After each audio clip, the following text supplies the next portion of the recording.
Good evening to you all. Welcome to another video where we are continuing the series which we have started in the previous video with the chapter President. Coming to the next question relating to that same topic. So, question number 16. With reference to election of President of India, consider the following statements. So, first statement is that a value of vote of each MLA varies from state to state. Value of vote of MP in Lok Sabha is more than the value of vote of MPs of Rajya Sabha. So I told you clearly in the previous video that how is the value of MLAs and MPs calculated, whether it is of Rajya Sabha or Lok Sabha. So I told you that for your revision, I am telling you again that value of vote of MLAs varies from state to state. Why? Because value of vote of MLA is calculated through total population of that state upon total number of seats in legislative assembly of that state into, which is again divided by 1000 to simplify the number. So this is the formula for calculating the value of vote of one MLA. So from the formula we can easily figure out that if the population varies, and we know that population varies from state to state, as in our country the UP has the highest population, so obviously the vote of value of that MLA will be much higher than the value of vote of MLA in Sikkim. For example, in UP I told you it was, I guess, 208, more than 200, and in Sikkim it was in single digit, it was 7 only. So obviously the vote of value varies. So this statement is correct. Coming to the next statement, which is the value of vote of MP. So I told you that how the value of vote of MP is calculated, whether it is of Rajya Sabha or Lok Sabha. The formula is total value of vote of all MLAs in India, that is member of Legislative Assembly in India of all states. That is the total vote value of all MLAs in all states. Divide. So if we calculate the value of one MP, then we have to divide it by total number of MP in Lok Sabha and Rajya Sabha, which is elected one, 543 plus 233, that make it 776. So in this way we can calculate the value of one vote of MP. It doesn't matter it is from Rajya Sabha or Lok Sabha, the value will be same. So that make this statement true. That make this statement false, because we have figured out from this formula that value is same for both MLAs, whether it is of Rajya Sabha or Lok Sabha. So the answer is A only. It varies from state to state. I told you with the example that UP has the highest value and Sikkim has the lowest value. Coming to the next question, the Chief Minister of a state in India is not eligible to vote in the president election if. So for to solve this question we must be knowing the electoral college composition, and I told you that what is the composition of electoral college. So he is a candidate,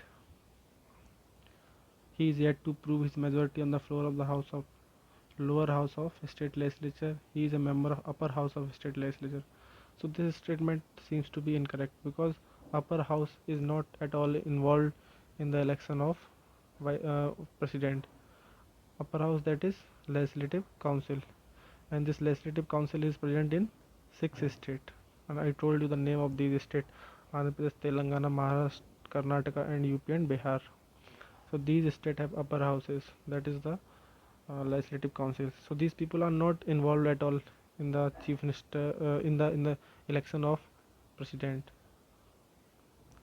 So the answer is C only.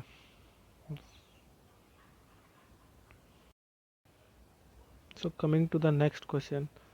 In the presidential election in India, every elected member of legislative assembly of a state, that is MLA, shall have as many as vote as there are multiple of 1000 in the quotient obtained by dividing the population of that state by the total number of elected member of assembly. So this is basically a formula for value of vote of one MLA, that is total population of that state upon total number of seats in the legislative assembly divided by 1000. So here the question is not about the formula, but it is asking about the expression population. What does the expression population means? Of which census we are talking about? Which census population is being used in to calculate the value of vote of MLAs? So there is clearly written in the constitution that here the population which is used to calculate this all this value of vote of MLA or MP, the census which is used is 1971 census population. But there is a reason behind using this 1971 census, because it has been clearly written in our constitution that after every census there has to be made a readjustment in the allocation of seat in the Lok Sabha to the state, and second is the seats allocation of seat in legislative assembly in each state.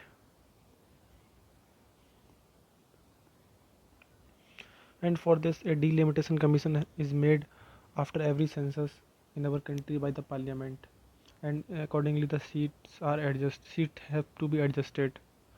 But the government at that time, which was headed by Indira Gandhi, was promoting the population control measures, and was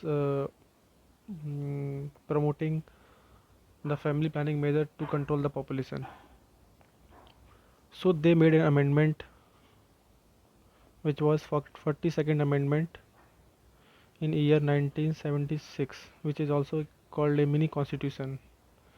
What was done in this amendment that it froze all the seat in the Lok Sabha to the state and legislative assembly seats in each state till the year 2000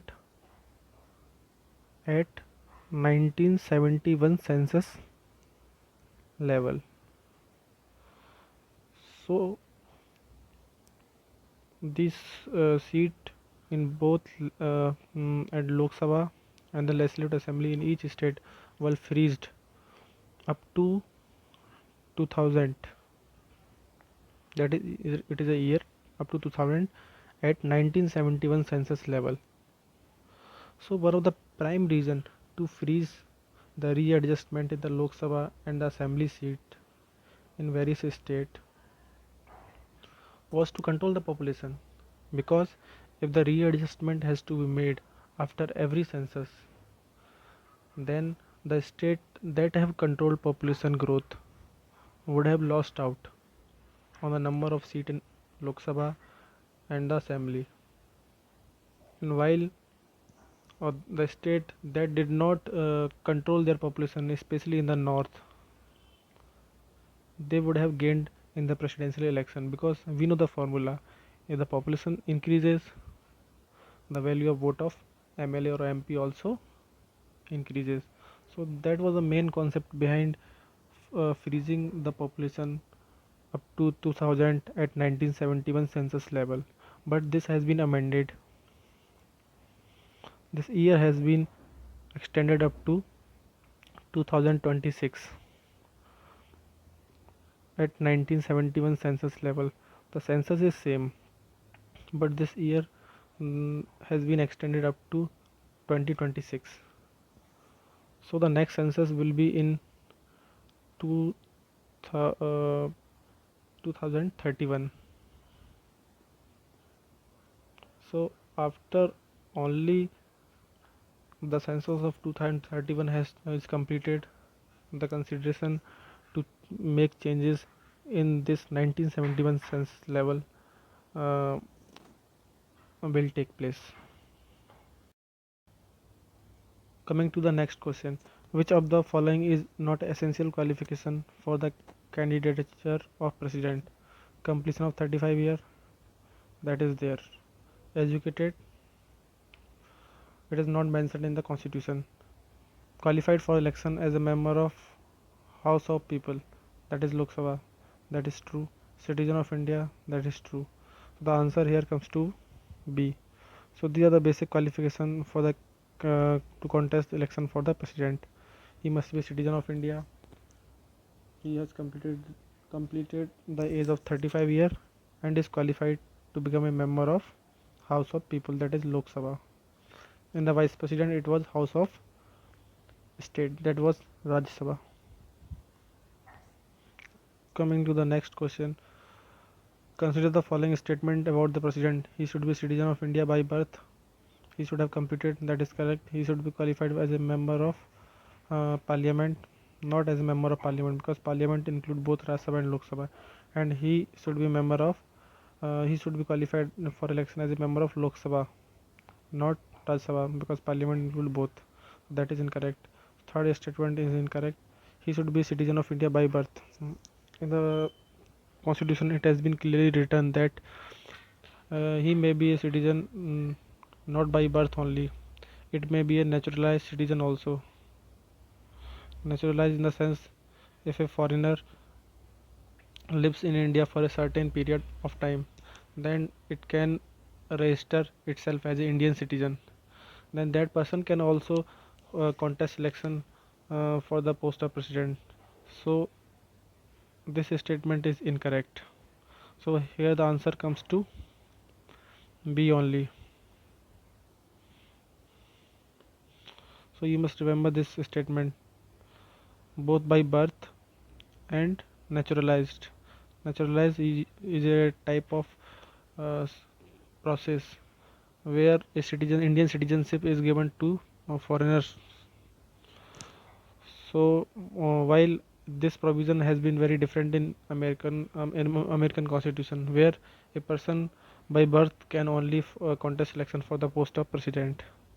Coming to next question, a member of parliament or a state legislature can be elected as president, but he will have to resign from his seat before contesting, not before contesting. He will have to relinquish his seat within 6 months of his election. That is incorrect. He will have to relinquish his seat as soon as he is elected. That is a correct statement.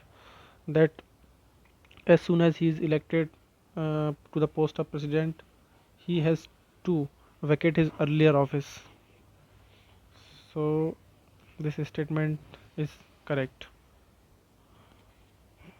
Coming to next question, which of the following article of Indian Constitution prescribe eligibility condition for re-election to the post of President of India?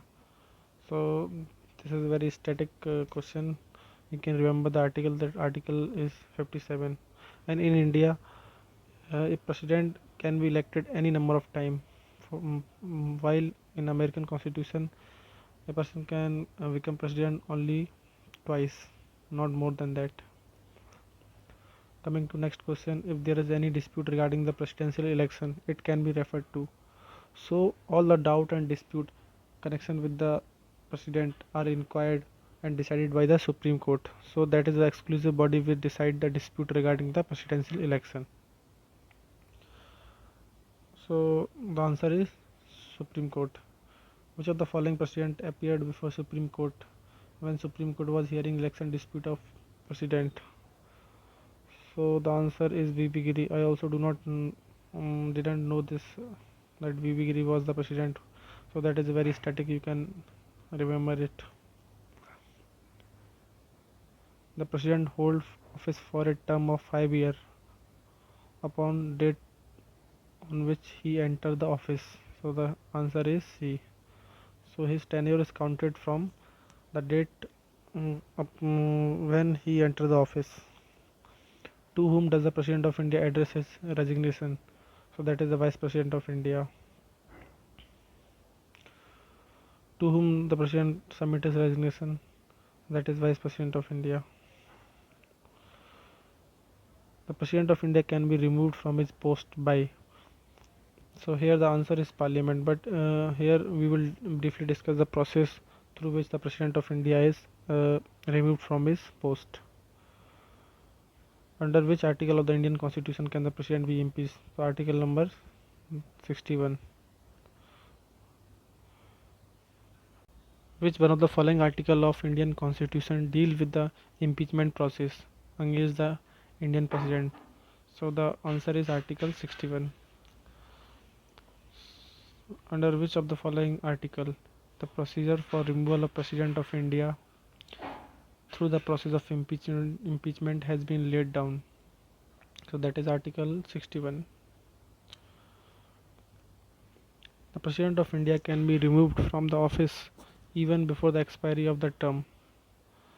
So the process is through impeachment. It is the only process through which the president can be removed from his office. So these all questions are related to impeachment. So we will first briefly discuss the process of impeachment of president. So impeachment is a special word, a special expression which has been used for the removal of president. This word is not used for any other constitutional post, neither Supreme Court judges, neither vice president. So how this process take place? So starting from the impeachment charges can be initiated by either house, which is Lok Sabha or Rajya Sabha, and these charges should be signed by 1/4 of member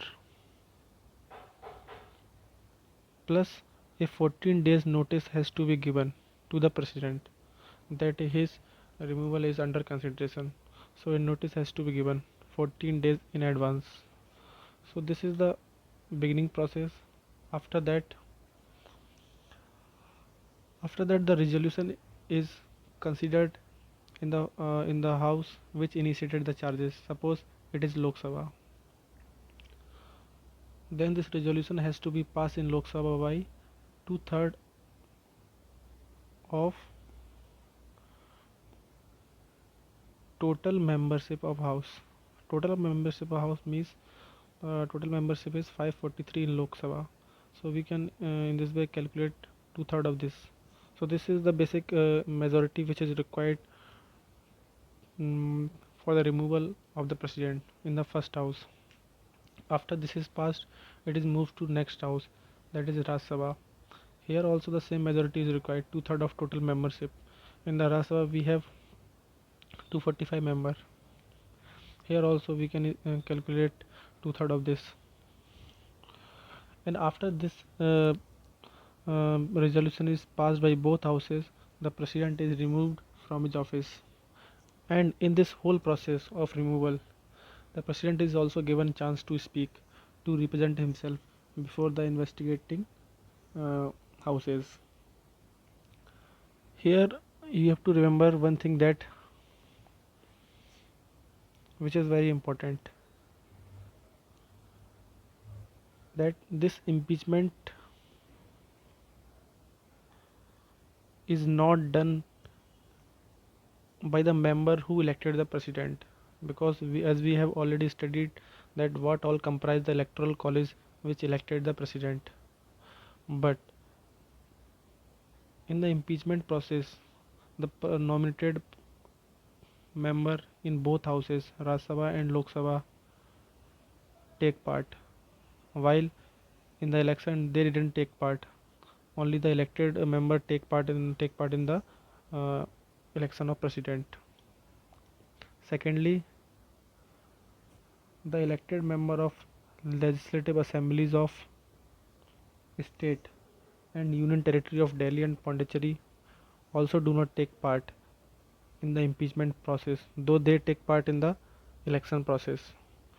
So it is a very important thing to remember that these persons do not take part in this process of impeachment. Nominated member, which were part of election process in the both houses, and the elected member of state legislature and the union territory of Delhi and Pondicherry, they also do not take part, though they take part in the election. So that is a very significant thing, and this whole process is in a is a nature of quasi judicial.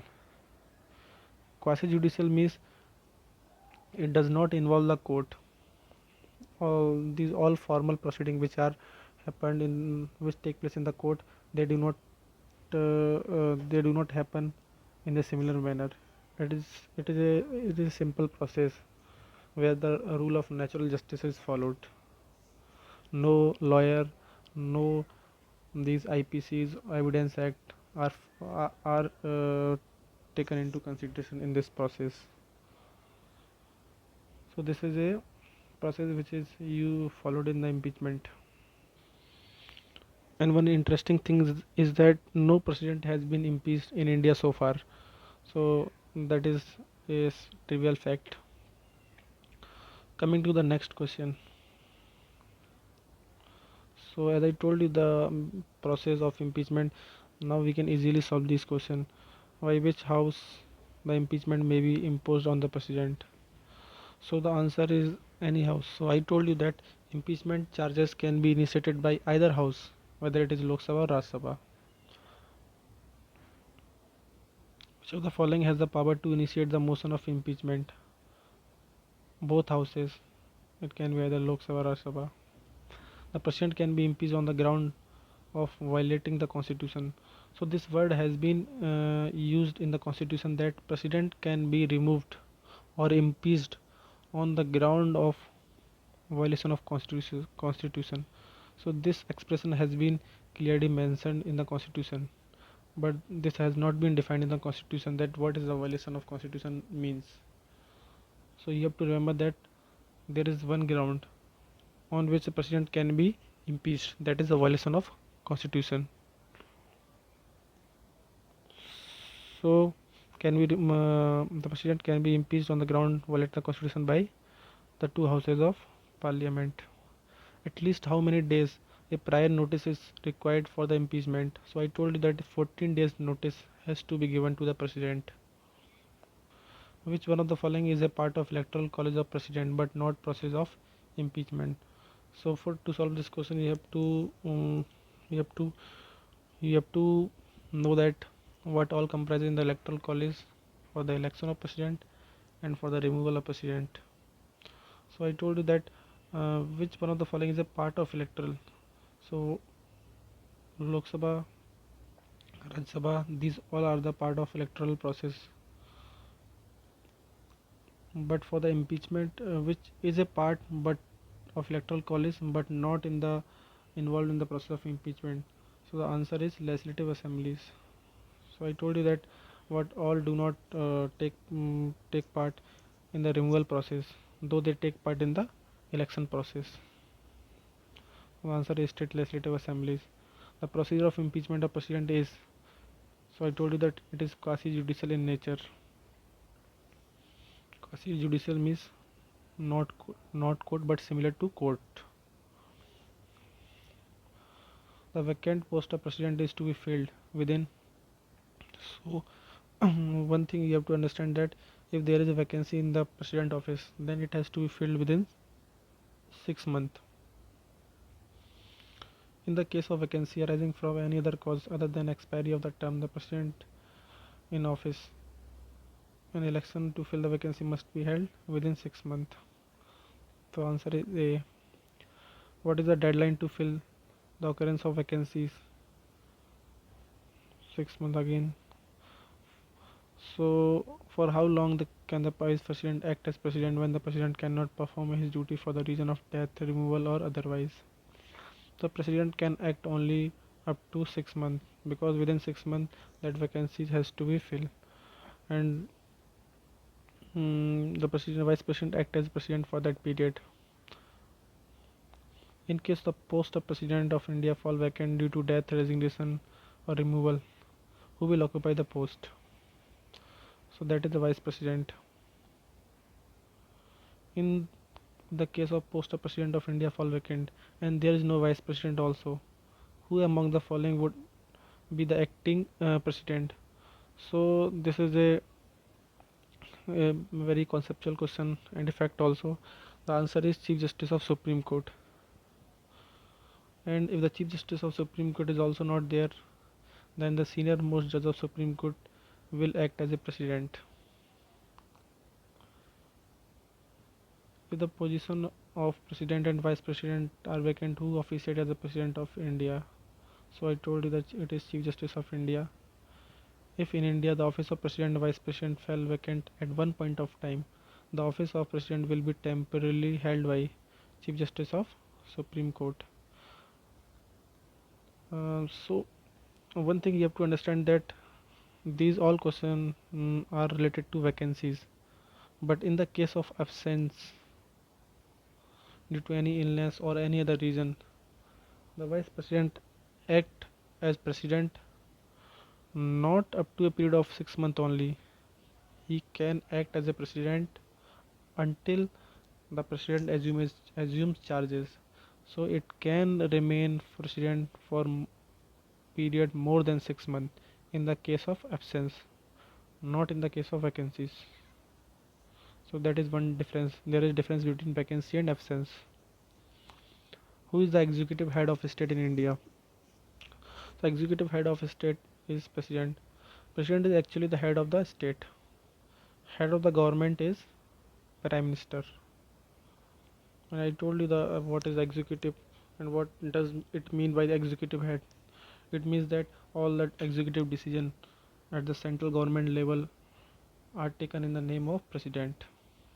And in the article it has also been mentioned that executive power of union shall be vested in president and shall be exercised by him either directly or through the officer subordinate to him in accordance with the constitution. So it has been clearly written. Which of the following article executive power? Article 53. All executive power in Indian constitution are vested in at the central level, that is president. Who among the following has been vested with executive power of central government under the constitution of India? That is president. Question number 51. Assertion says that executive power of union is vested in the president of India. That is correct. The executive power is concerned with carrying on the business of government.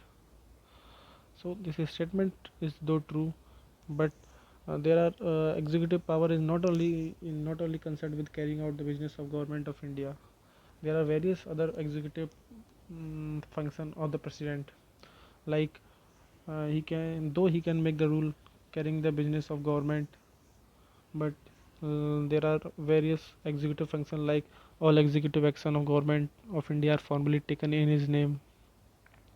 He appoint the prime minister and other minister. He appoint the control and auditor general. Uh, he also appoint a commission for SC/STs, backward communities. He also appoint interstate councils. He directly administered the union territories. So there are various executive functions. So answer is both A and R are true, but R is not only the correct explanation of A. So answer is B. Consider the following statement and select the correct answer. Executive power of union is vested in the prime minister. It is not in the prime minister, it is president. Though the decisions are taken by the prime minister, but formally in the name of president. Prime minister is appointed by president, that is correct. Prime minister is head of the council of ministers, correct. Prime minister at the time of his appointment need not to be a member of either house of the parliament, that is also correct. So answer is 2, 3, 4. We will read in detail about this prime minister in the next videos, but This is the answer. Answer C. Answer is C.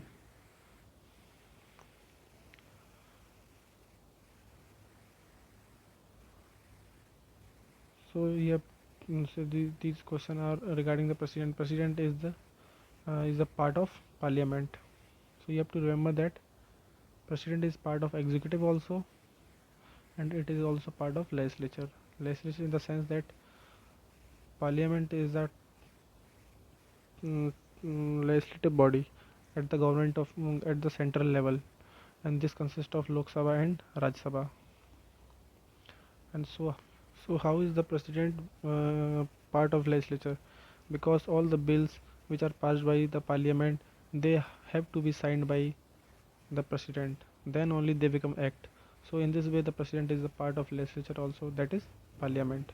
And executive, we know that all the decisions are taken in his name. So it is also the part of executive. So president is a part of uh, parliament. Parliament consists of Lok Sabha, Rajya Sabha, and president. These are three bodies. Which amongst the following is the head of Indian Republic?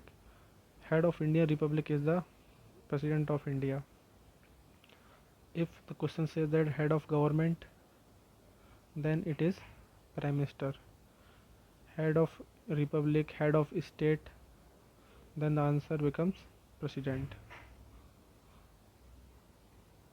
So these all are the questions which are regarding basic information related to the President, his removal, his appointment, and in the next videos we will solve more questions regarding the various other function of the President.